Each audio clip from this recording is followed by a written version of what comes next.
Squiz Kids acknowledges the traditional owners of the lands on which we podcast, the Turrbal and Kombumerri people.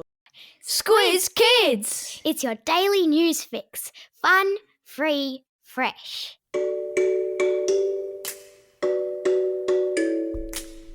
Hello and welcome to Squiz Kids Today, your fresh take on what's happening in the world around you.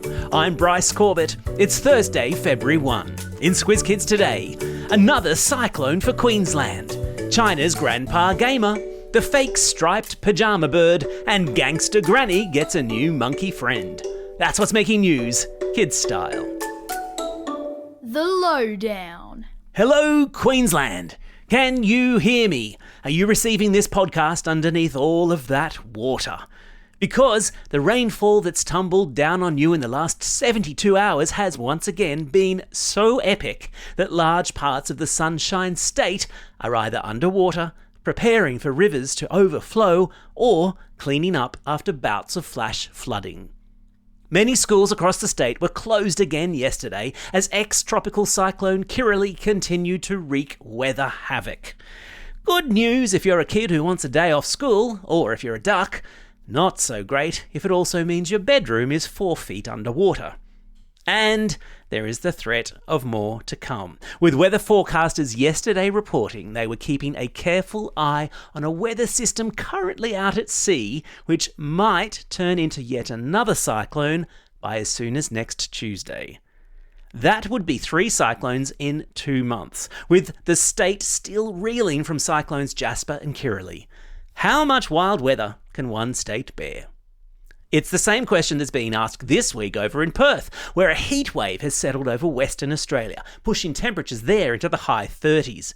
And Melbourne, now's no time for you to be feeling smug, with a 38-degree belter predicted for you too this coming weekend. Which is the perfect reason for me to cite, as I like to do at least once a year, the words of the famous poet Dorothea McKellar and her poem My Country, in which she writes, "I love a sunburnt country, a land of sweeping plains, of ragged mountain ranges, of droughts and flooding rains." Oh, and it's also a good time to point you in the direction of the super excellent Squiz Kids shortcut that Christy and I did this week on cyclones, hurricanes and typhoons. The perfect explainer on these awesome weather events.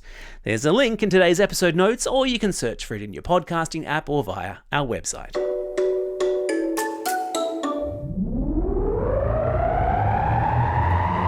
Spin the globe. Each day we give the world globe a spin and find a news story from wherever it stops. And today we've landed in China, where the world's oldest gaming vlogger has been awarded a Guinness World Record. 88-year-old grandpa Yang Binglin has made more than 70 videos of himself playing video games and posted them on the Chinese video platform Bilibili. One of his videos has been watched more than 2 million times. Because, as any parent of any child with access to YouTube will know, watching videos of other people play video games is totally a thing. Go figure. And like all good grandpas, he has a message for lovers of gaming. Create a schedule and stick to it when you're playing your video games. Which is to say, play the games you love, but only do it on set days and at set times. Because you want to own the game and not have the game own you, right?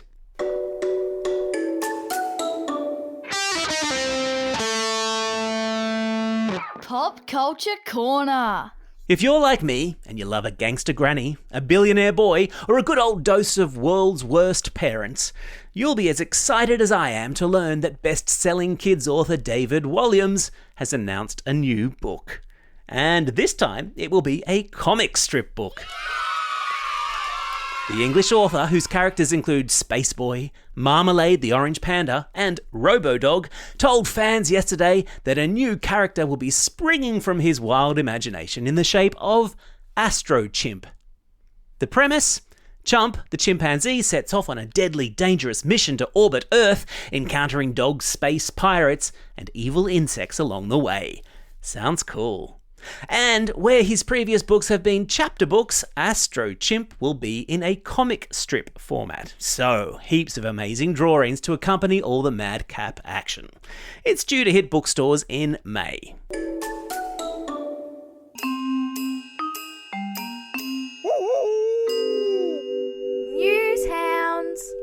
Every Thursday, Squizzy the Newshound sticks his snout into Squiz Kids HQ to report back on fishy things he's sniffed out on the internet. And today, his nose is twitching madly following the discovery of the great fake pyjama bird meme. Social media sites like X and Facebook were flooded in January with a photo of a bird with striking red and white stripes across its chest. It was dubbed the pyjama bird, and people marvelled that they had never seen anything like it and that a new species had been discovered. The photo, which I've stuck a link to in today's episode notes, was liked and shared more than 33,000 times. That's at least 33,000 people who didn't stop, think, and check, as Squizzy the Newshound is always reminding us to do when we come across something online that looks even vaguely suspicious. And that's 33,000 people who were tricked. Because bird experts and photo manipulation experts concluded the photo was fake, and that no such bird existed.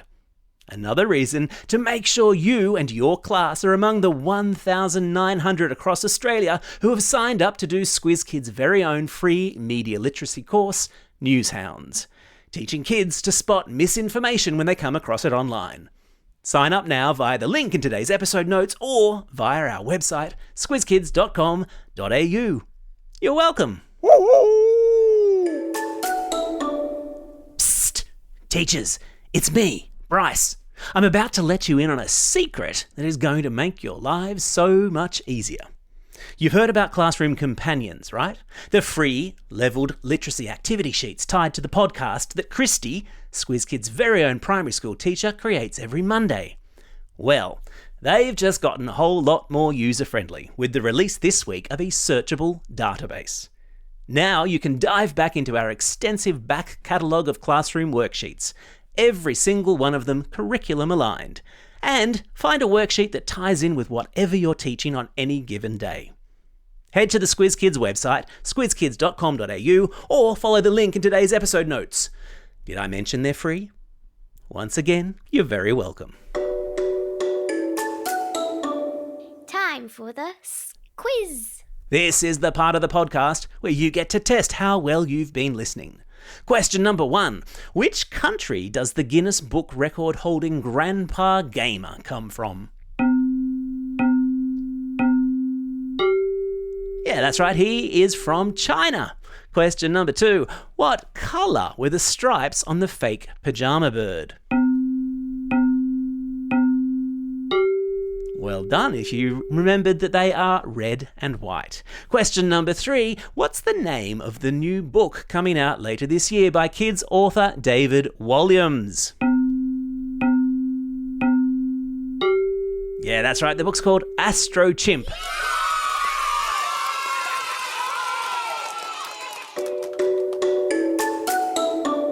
Shout-outs. It's February 1. Pinch and a punch for the first day of the month. Today is the birthday of Aussie cricketer Moises Enriquez, AFL player Sam Gray, and NRL footy player Jake Friend.